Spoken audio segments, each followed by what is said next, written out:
다음 순서는 강원도가 81%가 산림이고 그 중에 58%가 국가공입니다. 58% 국유林. 그래서 산림청 산하 5개 지방청이 있는데 가장 큰 지방청 2개, 북부청, 동부청 2개청 강원도에 있습니다.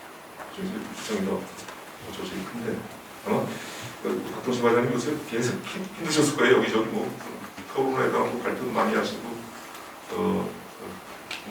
그런 상황이시고 또 마침 또 내년 6월 6일인가 또 강원도 특별자치도가 또 출범한다고 그래서 우리 강원도하고 또 우리 산림청하고 같이 협력을 또 잘해야 될 것 같고 혁신 병행도 필요할 것 같은 그런 때가 오는 것 같고 여러 가지 뭐 많이 힘드실 텐데 지난번 또 여러 수학 불확실 문제 때문에 힘드셨을 텐데 그동안 같은 경험하셨던 거 우리 강원도 우리 앞으로의 이 발전 방향 살림 쪽 한번 좀 말씀 좀 들어보도록 하겠습니다. 환영의 박수 부탁드립니다.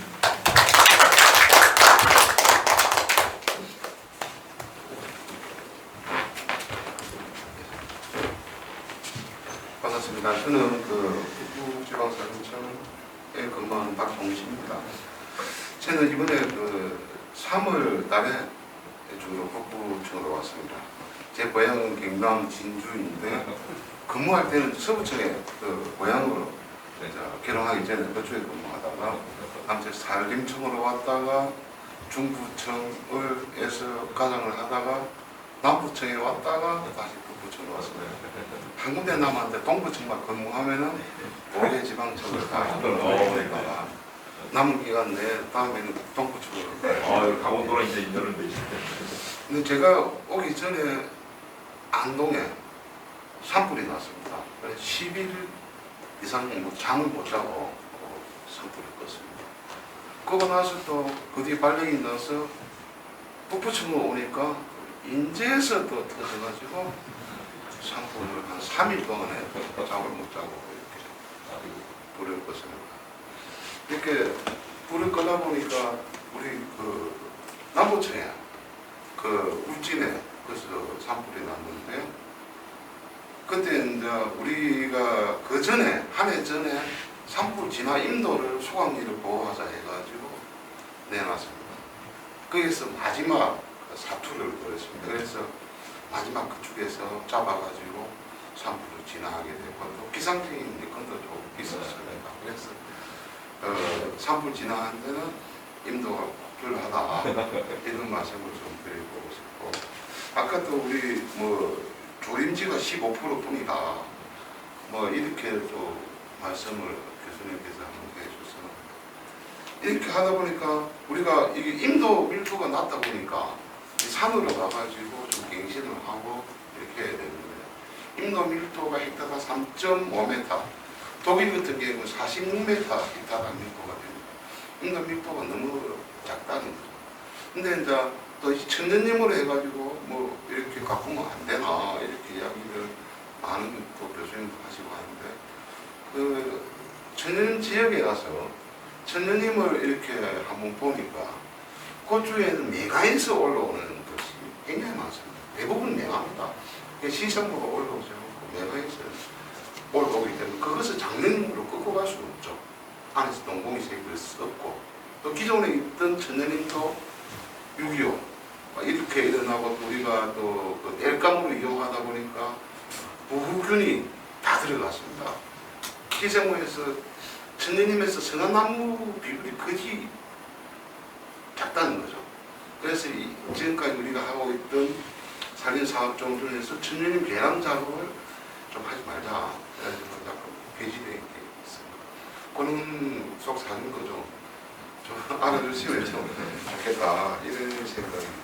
그리고 이제 산불한 지역에 우리가 조림을 많이 필수적으로 이제 하는 것은 아니고 이제 그 지역도 이제 천연 갱신할 지역 메토 종자가 좀 많고 토양 성분이라든지 봐가지고 좀 그 중에서 전용갱신이 가능한 지역은 또 전용갱신을 하고 이 지역은 안 되겠다 싶으면 임금 조정을 하고 그렇게 하고 있습니다. 지금 안동 산불 지역도 이제 여기 산악협력 이렇게 구축해가지고 계획은 토론을 거쳐가지고 지금 벌채 계획이나 갱신 계획을 또 수립하고 있습니다. 근데 그런 지역에 안동 지역이 산불이 많이 났는데 그 지역에서 제가 한 게 느끼어봤던 것은 안동에 작년 재작년에 400헥타가 한 지역에서 산불이 났습니다. 그래서 이 400헥타 산불이 났는데 그 지역을 처음에 아무 계획도 없이 시군에서는 이 벌채가 들어갔어요. 벌채가 이렇게 들어가가지고 하고 나서는 거기에다가 살림 내포처 시설을 해달라, 뭐 해달라, 뭐 해달라 이렇게 계속 계획이 들어오는 거예요. 그래서 이러지 말고 앞으로 산불 난 지역은 처음부터 어떻게 갈 것인가를 계획을 수립해가지고 하자. 만약에 그런 계획이 없다고 하면 문제로 자체도 제가 봐서는 그럼 뭐 여기서 살림 내포처 시설로 들어갔다 싶으면 경상도 한 8%, 무정의 100%도 무정의 도로를 낼 만큼 이렇게 만만하게 이렇게 내놓으면 문제로 내는 그 임도 내는 비용이 액절감이 된다는 거죠. 그리고 이제 이렇게 벌채 계획이나 이제 그것도 또 다시 또 수립이 될 테고 이런데 중복되는 게 좀 있다 이렇게 생각이 듭니다. 그리고 작년에 우리 울진에 계신 최ben선 목사님이 하도 오마이뉴스로 통해가지고 살인청을 공격을 많이 했습니다.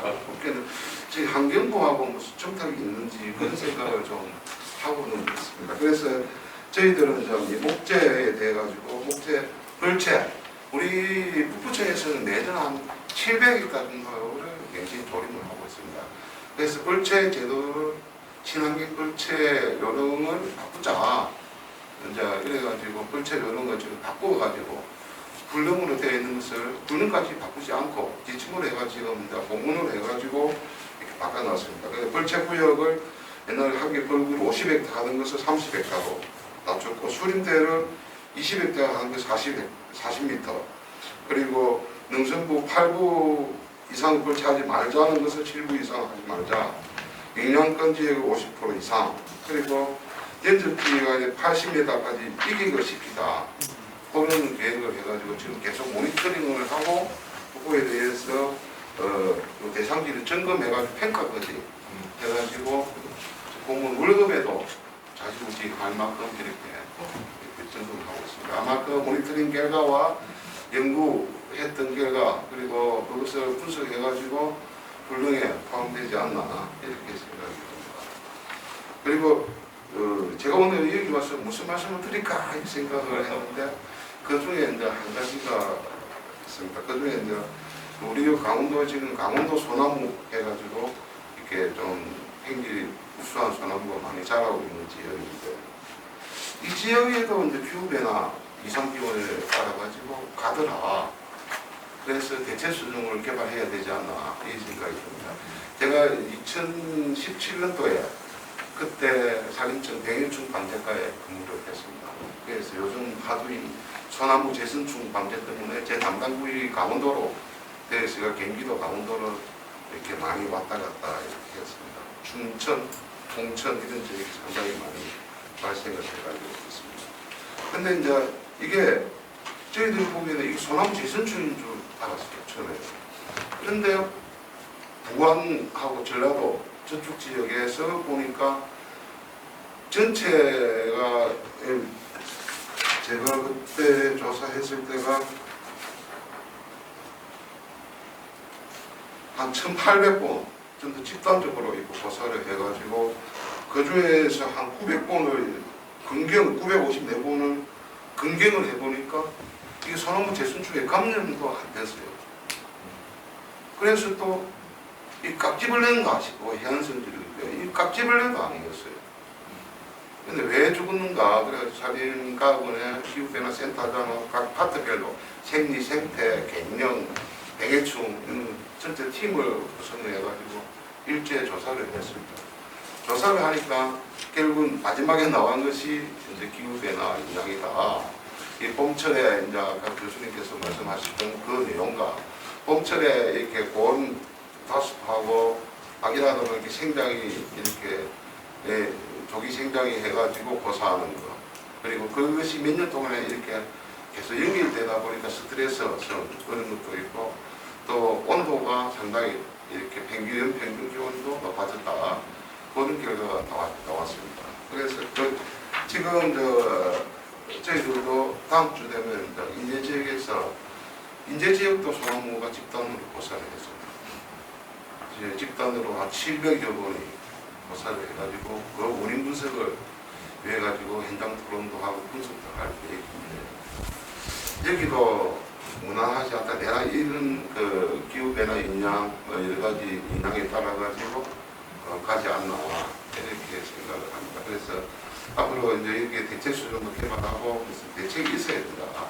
그래서 제가 오면서 경남내 산림환경연구원장이 대학교 후배가 돼가지고 야 경남에도 그런 거 많을 텐데 너는 어떻게 대책을 수립했냐 이렇게 하니까 저희들은 그에 대해서 대책 수준을 개발하고 항치 뭐 이런 지역은 이제 조림 가능한 지역별 특성을 봐가지고 이렇게 수립을 해가지고 합니다. 그렇게 이야기를 하더라고요. 그래서 그것이 수립되면 앞으로 이게 산업화도 되고 뭐 돈이 되는 데는 수준으로 나가야 된다. 그랬더니 이제 그쪽에 독일마을 뭐 이런 거 연계하고 그것을 산업화까지 생각을 하고 있습니다. 그래 잘한다. 오늘 와서 강원도 가는데 포럼에 가는데 그 이야기를 꼭 해야 되겠다. 이런 생각이 들었습니다. 그래서 제가 말씀을 드리고 그리고 이제 우리 앞으로는 우리 강원도에서도 이제 국토 이용 계획 그리고 산림 국토 이용 계획이 지금 5차가 수립되어 있거든요. 5차까지 그리고 산림 기본 계획이 6차가 2017년 18년도부터 시작돼가지고 20년 계획으로 수립했습니다. 이게 당초에 10년 계획으로 수립했는데 중간에 한번 점검하는 거하고 20년 계획으로 수립했는데 그런 계획을 바탕으로 해가지고 우리 또 이번에 탄소중립위원회 2050 탄소중립위원회가 뭐 이렇게 설립되어 있잖아요. 그 안에 가면 또 2030 우리 목표치 또 2050 시나리오 그런 것을 참고해가지고 우리 강원도만의 그런 계획을 수립해가지고 세부적으로 좀 나가야 되지 않나 이렇게 생각합니다. 지금 이제 원론적인 이야기만 계속 이렇게 뭐 어떻게 나갈 것인가 그 방향성 잡기 위해서 이렇게 토론도 하고 하는 거였는데 기존에 나와 있던 그런 계획 그걸 가지고 뭔가 메가리 있게 잡아 나가야 된다 이렇게 생각이 듭니다. 그리고 경상도 같은 경우는 우리 옛날에 홍준표 대구시장 지금 하시는 분이 와가지고 야 너희들이 여기 전체 도 계획을 할 때 이제 경남 함양 산천 이래 산촌이고 거주성생 이래까지 항로화 사회라 요리 구역을 만들고 거제 통영 바다까지 하고 항만 산업해라 또 진주 요게 또 사천 이쪽은 또 우리 카이가 와 있거든요. 항공산업해라 그냥 그걸 이렇게 정해놨습니다. 그런 계획을 가지고 이제 경남에서는 산림하고 같이 접목시켜가지고 이렇게 나가는 거죠. 앞으로 이런 계획을 토론을 통해가지고 어떤 세부적인 계획이 좀 나오고 실천 과제가 나와가지고 좀 발전하는 그 강원도가 되었으면 좋겠습니다. 제 동안지는 얼마나 안 되지만 이 강원도에 아까 교수님께서 말씀하셨다시피 산림 면적이 높고 국유지 면적도 높고 하기 때문에 저희들이 국가에서 산림청에서 삼촌지역 납부된 삼촌지역 활성화를 위해 가지고 각종 사업도 있고 그렇습니다. 그 사업은 이제 국비 100% 사업이죠. 우리가 하는 국비 100% 지자체에서 하면 7대3, 5대5 이렇게 되니까 국비 100% 사업을 많이 유치해 가지고 이렇게 하도록 열심히 노력하겠습니다. 저는 이만큼 마치겠습니다.